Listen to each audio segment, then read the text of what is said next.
Hi students, welcome to Neet Opportunities. நம்ம இந்த வீடியோல என்ன பார்க்க போறோம் அப்படினா தமிழ்நாடு MBBS கவுன்சிலிங் 2023 கான ரவுண்ட் 2 கவுன்சிலிங்ல என்னென்ன ப்ரொசீஜர் இருக்கு, யாரெல்லாம் பார்ட்டிசிபேட் பண்ணனும், என்ன அதுல பண்ணனும் அப்படிங்கறத டீடைலா பார்க்க போறோம். வாங்க வீடியோக்குள்ள போறதுக்கு முன்னாடி நம்மளோட Neet Opportunities சேனலை சப்ஸ்கிரைப் பண்ணிக்கோங்க, கூடவே இருக்கக்கூடிய பெல் பட்டனை கிளிக் பண்ணிக்கோங்க.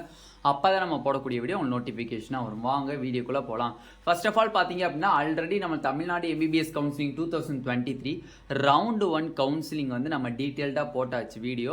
அதை பார்க்காதவங்க கீழே டிஸ்கிரிப்ஷனில் லிங்க் இருக்கு, மேலே வந்து ஐகான்லையும் வந்து நான் லிங்க் தரேன், அதை கிளிக் பண்ணி பார்த்துக்கோங்க. இப்போ நம்ம பார்க்க போகிறது ரவுண்ட் 2 கவுன்சிலிங். ரவுண்ட் 2 கவுன்சிலிங்கில் ஸ்டெப் பை ஸ்டெப்பாக என்னென்ன பண்ணணும் அப்படின்னு சொல்லிடலாம். ஃபர்ஸ்ட் ஆஃப் ஆல் பார்த்தீங்க அப்படின்னா ரவுண்ட் 1 கவுன்சிலிங் நீங்கள் பார்க்கல அப்படின்னா ஜஸ்ட் பார்த்துட்டு வந்துட்டு ரவுண்ட் 2 கவுன்சிலிங் பாருங்க. டேரெக்டாக எடுத்தோடனே ரவுண்ட் 2 கவுன்சிலிங் பார்த்தீங்க அப்படின்னா உங்களுக்கு ஜஸ்ட் புரியாத மாதிரியே இருக்கும். ஓகேவா? ஓகே, ஃபர்ஸ்ட் பாயிண்ட் பார்த்தீங்க அப்படின்னா ரவுண்ட் 1 கவுன்சிலிங்ல நீங்க பார்ட்டிசிபேட் பண்ணா ஃபர்ஸ்ட் இம்பார்ட்டன்டான பாயிண்ட், ரவுண்ட் 1ல நீங்க ரெஜிஸ்ட்ரேஷன் பண்ணிருக்கணும். 500 ரூபாய் நீங்க கட்டி என்ன பண்ணிருக்கணும், ரெஜிஸ்ட்ரேஷன் பண்ணிருக்கணும். ரெஜிஸ்ட்ரேஷன் பண்ணவங்க மட்டும்தான் எலிஜிபிள் ஃபார் ரவுண்ட் கவுன்சிலிங். இல்லைன்னா வச்சுக்கோங்க, நீங்க ரவுண்ட் கவுன்சிலிங்க்கு எலிஜிபிள் கிடையாது. ஓகேவா? நெக்ஸ்ட் பாத்தீங்க அப்படின்னா ரெண்டாவது பாயிண்ட் என்னதுன்னா, செகண்ட் யார் எலிஜிபிள் பாத்தீங்கன்னா ரீஅலாட்மெண்ட். ரீஅலாட்மெண்ட்டுக்கு நான் கிளைம் பண்றேன் சார், ஆல்ரெடி எனக்கு ரவுண்ட் 1ல எனக்கு சீட்டு கிடைச்சிருச்சு. ஃபார் எக்ஸாம்பிள் 550 எடுத்த ஸ்டூடெண்ட்ஸுக்கு 550 பிளஸ் எடுத்த ஸ்டூடெண்ட்ஸுக்கு அவனுக்கு ராமநாதபுரம் மெடிக்கல் காலேஜ் கிடைக்குதுன்னு வைங்க.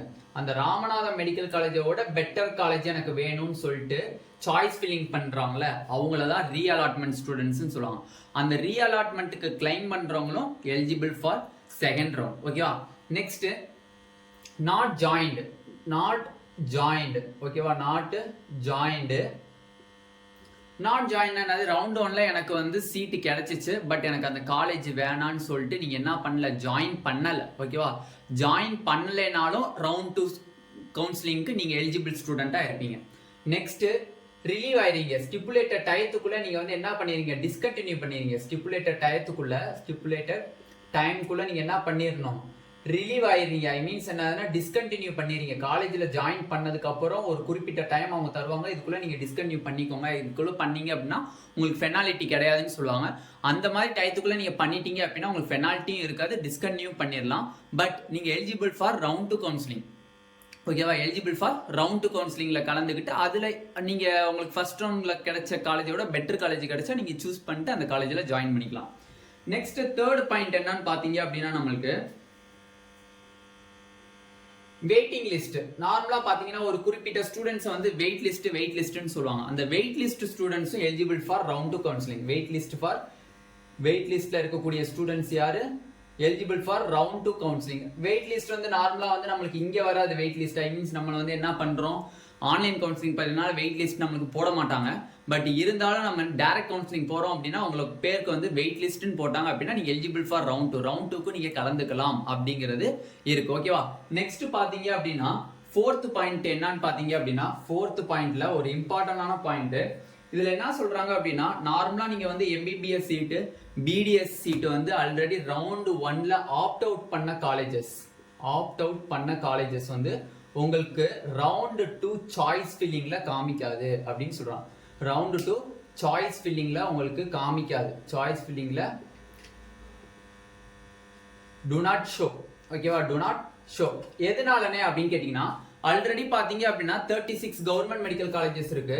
நீங்க ரவுண்ட் 1ல சாய்ஸ் ஃபில் பண்ணும்போது நான் 30 மெடிக்கல் காலேஜஸ் தான் சாய்ஸ் ஃபில் பண்ணிருக்கேன். மிச்ச 6 medical colleges government medical colleges choice fill பண்ணலன்னு சொன்னீங்க அப்படின்னா அந்த 6 காலேஜ் உங்களுக்கு ரவுண்ட் 2 கவுன்சிலிங்ல காமிக்க மாட்டாது. ரவுண்ட் 1ல சாய்ஸ் ஃபில்லிங்ல 30 கவர்மெண்ட் காலேஜஸ் ஃபில் அப் பண்ணிருக்கீங்க அப்படின்னா அந்த 30 கவர்மெண்ட் காலேஜஸ் மட்டும் தான் ரவுண்ட் 2 கவுன்சிலிங்ல காமிக்குமே தவிர அந்த 6 காலேஜஸ் காமிக்காது. நீங்க ரவுண்ட் 1 கவுன்சிலிங்ல எத்தனை காலேஜ் நீங்க வந்து ஃபில் அப் பண்றீங்களோ அத்தனை காலேஜ் தான் மாப் அப் ரவுண்ட் வரையுமே சாய்ஸ் ஃபில்லிங்ல காமிக்குமே தவிர நீங்க ரவுண்ட் 1 சாய்ஸ் ஃபில்லிங்ல எந்த காலேஜஸ்ல நீங்க ஃபில் அப் பண்ணலையோ அது ஃபுல்லா மாப் அப் வரையுமே உங்களுக்கு காமிக்காது. ஓகேவா? அதனால சாய்ஸ் ஃபில் பண்ணும்போது தெளிவா பண்ணுங்க. நம்ம டுமாரோ வந்து மை சாய்ஸ் ஃபில்லிங் சொல்லி போடுவோம்.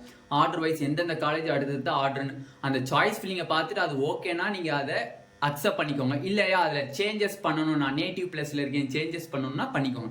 Tomorrow self financing medical college and government medical காலேஜஸ்க்கான மை சாய்ஸ் ஃபில்லிங் வீடியோ நம்ம போட்டுருவோம். ஓகேவா? நெக்ஸ்ட் பாயிண்ட், ஃபிஃப்த் பாயிண்ட் என்னன்னு பார்த்தீங்க அப்படின்னா ஃபிஃப்த் பாயிண்ட்ல என்ன சொல்றாங்க அப்படின்னா, நீங்க ரீஅலாட்மெண்ட் வாங்குறீங்க, ரீஅலாட்மெண்ட் வாங்குறீங்க, சில ஸ்டூடெண்ட்ஸ் நாட் ஜாயின்ட்னு இருக்காங்க. இந்த ஜாயின் பண்ணாத ஸ்டூடெண்ட்ஸ்னுடைய மார்க் ஜஸ்ட் ஃபார் எக்ஸாம்பிளுக்கு சொல்றேன். ஜாயின் பண்ணாத ஸ்டூடெண்ட்ஸ்னுடைய மார்க் வந்து பாத்தீங்க அப்படின்னா 550 இருக்குன்னு வச்சுக்கோங்க. ஜாயின் பண்ணாத ஸ்டூடெண்ட்ஸ்னுடைய மார்க் ஆல்ரெடி ரவுண்ட் 1ல சீட் கிடைச்சிருக்கு, பட் அவங்க போய் ஜாயின் பண்ணவே இல்லை காலேஜில். 550 அவங்களோட மார்க். ஓகேவா? நாட் ஜாயின்டு, என்ஜேன்னு போட்டுக்கிறேன், நாட் ஜாயின்டு. ரீஅலாட்மெண்ட்டுங்கிறவங்க ரவுண்டு 1ல சீட் எடுத்து காலேஜில் ஜாயின் பண்ணிட்டாங்க, பட் அதோட பெட்டர் காலேஜ் கிடைக்குதான்னு வெயிட் பண்ணிட்டு இருக்காங்க. ஓகேவா? அவங்களோட மார்க் பார்த்தீங்கன்னா 530 இருக்கு. ஓகேவா? இவங்க வந்து ரீஅலாட்மெண்ட் வாங்கக்கூடிய ஸ்டூடெண்ட்ஸ். இப்போ யாருக்குன்னே ரவுண்ட் 2ல ஃபர்ஸ்ட் சீட் கிடைக்கும் அப்படின்னு பார்த்தீங்கன்னா, நாட் ஜாயிண்ட்டுக்கு கிடைக்குமா இல்லை ரீஅலாட்மெண்ட் ஸ்டூடெண்ட்ஸ் வாங்கினவங்களுக்கு கிடைக்குமா? மார்க்கை வச்சு பேஸ் பண்ணணும். மார்க்கை பேஸ் பண்ணி அவங்களோட ரேங்கை பேஸ் பண்ணி தான் ரவுண்டு 2லயும் அவங்களுக்கு சீட்டு தராங்களே தவிர, இவனுக்கு ஆல்ரெடி சீட்டு கிடைச்சிருச்சு அதனால இவனுக்கு ஃபர்ஸ்ட் தருவோம் நம்ம அப்படின்னு சொல்லி யாருக்கும் தர்றது கிடையாது.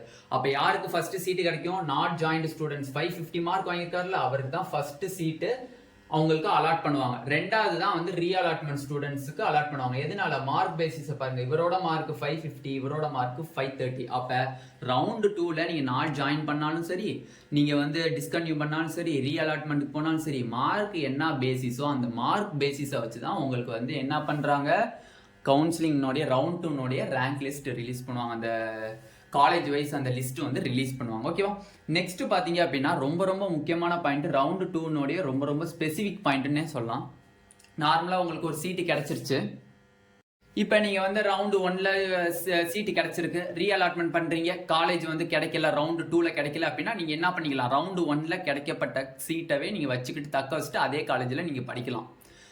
நாட் ஜாயின்ட் ஸ்டூடெண்ட்ஸுக்கு ரவுண்டு 2ல சீட்டு கிடைச்சிருச்சு அப்படின்னா அந்த காலேஜில் போய் ஜாயின் பண்ணி ஆகணும். நாட் ஜாயின்ட் ஸ்டூடெண்ட்ஸ் யாருக்கு இது இம்பார்ட்டன்ட் பார்த்தீங்கன்னா, நாட் ஜாயின்ட் ஸ்டூடெண்ட்ஸ் அண்டு அந்த காலேஜ் ரவுண்டு 1ல எனக்கு சீட்டு கொடுத்தாங்கன்னே, பட் நான் போய் ஜாயின் பண்ணேன் பட் டிஸ்கன்டினியூ பண்ணேன் அப்படிங்கிறவங்களுக்கு தான் இந்த பாயிண்ட் ரொம்ப முக்கியமான பாயிண்ட்டு. இவங்களுக்கு என்ன சொல்றாங்க அப்படின்னா, நாட் ஜாயின்ட் ஸ்டூடெண்ட்ஸ்க்கும் டிஸ்கன்டினியூ ஆன ஸ்டூடெண்ட்ஸ்க்கும் ரவுண்டு 2ல கலந்துக்கிட்டு ஏதாச்சும் ஒரு கவர்மெண்ட் காலேஜ்லயாச்சும் ஏதாவது ஒரு செல்ஃப் ஃபினான்சிங் காலேஜ்லயாச்சும் அவங்க சீட்டை எடுக்கிறாங்க. பட் எடுத்துட்டு எனக்கு அப்பயும் அந்த காலேஜ் எனக்கு பிடிக்கல, நான் மாப் அப் ரவுண்டில் போய் கலந்துக்கலாமான்னு கேட்டிங்கன்னா கலந்துக்க முடியாது. ரவுண்டு 2ல உங்களுக்கு எந்த காலேஜ் அலாட் பண்ணிட்டாங்களோ அந்த காலேஜில் நீங்கள் கண்டிப்பாக போய் ஜாயின் பண்ணி தான் ஆகணும், வேறு வழி கிடையாது, உங்களோட தலைவிதி அதுதான். ஓகேவா? சப்போஸ் நீங்கள் அதில் போய் ரவுண்ட் 2ல சீட்டு கொடுத்துருக்காங்க, பட் நான் போய் ஜாயின் பண்ண மாட்டேன், நான் போய் ஜாயின் பண்ணிவிட்டு டிஸ்கன்டினியூ பண்ணிடுவேன் அப்படின்னு சொன்னீங்க அப்படின்னா உங்கள்கிட்ட வந்து 10 லட்ச ரூபாய் கிட்ட பெனால்ட்டி வாங்கிடுவாங்க. நீங்கள் 10 லட்ச ரூபாய் கட்டியே தீரணும். அது மட்டும் இல்லை, உங்களோட 30,000 ருபீஸையும் வந்து என்ன பண்ணிடுவாங்க, ஃபைனாக கட்டிடுவாங்க. அது இல்லாமல் மற்ற fees, hostel fees, mess fees எல்லாத்தோடதையுமே கலெக்ட் பண்ணி வாங்கிடுவாங்க. கிட்டத்தட்ட 10 lakh ரூபீ கிட்ட நீங்கள் வந்து என்ன கட்டிடணும், பெனால்ட்டி கட்டிடணும். அதனால் ரொம்ப கவனமாக சாய்ஸ் ஃபில் பண்ணுங்கள். ரவுண்டு 2ல உங்களுக்கு சீட்டு எந்த காலேஜில் சீட்டு கிடைக்குதோ, for example government college, self financing college, எந்த காலேஜில் சீட்டு கிடைக்குதோ அந்த காலேஜில் போய் கண்டிப்பாக நீங்கள் ஜாயின் பண்ணி தான் ஆகணும். அவங்க வந்து ஸ்டிப்புலேட்டட் டைம் கொடுத்து உங்களை வந்து ரெசிக்னேஷன் பண்ணிக்கோங்க அப்படின்னா எதுவுமே சொல்ல மாட்டாங்க, ரிசைன் பண்ணிக்கோங்க எதுவுமே சொல்ல மாட்டாங்க. கண்டிப்பாக போய் நீங்கள் அந்த காலேஜில் ஜாயின் பண்ணி தான் ஆகணும், வேறு வழி கிடையாது. அதனால் வந்து இந்த 6th பாயிண்ட் ரொம்ப முக்கியம். ஏன்னா ரீஅலாட்மெண்ட் ஸ்டூடெண்ட்ஸ்க்கு வந்து அவங்க ஆல்ரெடி ஒரு காலேஜில் இருந்துக்கிட்டே தான் சாய்ஸ் ஃபில் பண்ணுறாங்க. அதோட பெட்டர் காலேஜ் கிடைச்சா போவாங்க, இல்லையா கிடைக்கலையா போக மாட்டாங்க, அதே காலேஜில் இருந்துக்குவாங்க.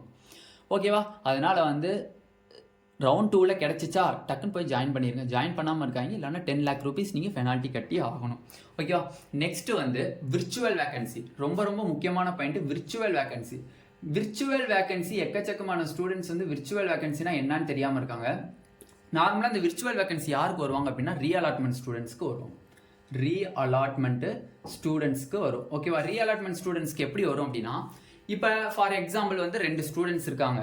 2 ஸ்டூடெண்ட்ஸில் ஒரு ஸ்டூடெண்ட்ஸ் வந்து திருச்சி மெடிக்கல் காலேஜ் எடுத்திருக்காங்க. ஃபார் எக்ஸாம்பிள் திருச்சி எம்சி எடுத்திருக்காங்க. ஓகே, இன்னொரு ஸ்டூடெண்ட்ஸ் வந்து என்ன பண்ணியிருக்காரு, for example Pudukkottai medical college எடுத்திருக்காங்கன்னு வச்சுக்கோங்க. 2 மெடிக்கல் காலேஜ் எடுத்திருக்காங்க, Pudukkottai medical college and Trichy medical college எடுத்திருக்காங்க 2 பேருமே. ஓகே, இப்போ திருச்சி மெடிக்கல் காலேஜில் இருக்கிறவர் என்ன பண்ணுறாரு, அவரோட சீட்டை தானே தக்க வச்சுக்கிறாரு. பட் ரீஅலாட்மெண்ட்டுக்குலாம் போல, எனக்கு இந்த காலேஜே போதும் அப்படின்ட்டாருனா பிரச்சனை இல்லை. இப்போ புதுக்கோட்டை மெடிக்கல் காலேஜில் எடுத்த ஸ்டூடெண்ட்ஸ் வந்து இல்லை நான் ரீஅலாட்மெண்ட்டில் போய் சாய்ஸ் ஃபில் பண்ணுறேன் அப்படின்னு சொல்லிட்டு செகண்ட் ரவுண்டில் போய் சாய்ஸ் ஃபில்லிங்லாம் பண்ணுறாரு. அவர் எப்போ அந்த சாய்ஸ் ஃபில்லிங் ரவுண்ட் 2ல பண்ணி சப்மிட் கொடுக்குறாரோ அப்பயே புதுக்கோட்டையில் இவருக்கு இருக்கக்கூடிய சீட்டு வந்து என்னவாயிரும், விர்ச்சுவல் வேக்கன்சி ஆயிரும். அந்த அவரோட சீட்டுக்கு எக்கச்சக்கமான பேர் வந்து என்ன பண்ணுவாங்க, சாய்ஸ் ஃபில் பண்ணுவாங்க. ஓகேவா? புதுக்கோட்டையில் வேகன்சியே இல்லை, பட் இவர் ஒருத்தர் மட்டும் ரீஅலாட்மெண்ட் கொடுக்குறாரு. ரீஅலாட்மெண்ட் கொடுத்து நான் வேற காலேஜுக்கு போகிறேன் அப்படின்னு நினச்சி ரீஅலாட்மெண்ட் கொடுத்தாரு அப்படின்னா இவரோட ஒரே ஒரு சீட்டு மட்டும் அவங்களுக்கு என்ன காமிக்கும், ஸ்க்ரீனில் புதுக்கோட்டையில் ஒரு வேக்கன்சி இருக்குது அப்படின்னு காமிக்கும். அந்த ஒரு சீட்டு வந்து விர்ச்சுவல் வேக்கன்சின்னு சொல்லுவாங்க. ஓகேவா? இதுதான் வந்து விர்ச்சுவல் வேக்கன்சி, வேற எந்த ஒரு இது இல்லை. ஒருத்தவங்க ரீஅலாட்மெண்ட்டுக்கு போகிறாங்க அப்படின்னா அவர் போய் சாய்ஸ் ஃபில் பண்ணி சப்மிட் பண்ணிட்டாலே அவரோட ஆல்ரெடி இருக்கக்கூடிய ரவுண்டு 1 சீட் வந்து என்னவாயிரும், விர்ச்சுவல் வேக்கன்சி ஆயிரும். ஓகேவா? இதில் நம்ம ரவுண்ட் 2 கவுன்சிலிங்னுடைய டீட்டெயில்டாக எக்ஸ்பிளனேஷன் பார்த்து முடிச்சாச்சு. இந்த வீடியோவில் ஏதாச்சும் டவுட் இருந்துச்சு அப்படின்னா கீழே கமெண்ட் செக்ஷனில் கமெண்ட் பண்ணுங்கள். இந்த வீடியோ உங்களுக்கு பிடிச்சிருந்துச்சு அப்படின்னா நம்மளோட நீட் ஆப்பர்ட்ரிக்ஸ் சேனலை சப்ஸ்கிரைப் பண்ணிக்கோங்க. கூடவே இருக்கக்கூடிய பெல் பட்டனை கிளிக் பண்ணிக்கோங்க. அப்போ தான் நம்ம போடக்கூடிய வீடியோ உங்களுக்கு நோட்டிஃபிகேஷனாக வரும். உங்கள் ஃப்ரெண்ட்ஸ் எல்லாத்துக்கும் ஷேர் பண்ணுங்கள். உங்களுக்கு கவுன்சிலிங் ரிலேட்டடாக எந்த ஒரு டவுட் இருந்தாலும் கீழே டிஸ்கிரிப்ஷனில் வாட்ஸ்அப் குரூப் லிங்க் இருக்குது, அதை கிளிக் பண்ணி வாட்ஸ்அப் குரூப்பில் ஜாயின் பண்ணிக்கோங்க. Thank you students.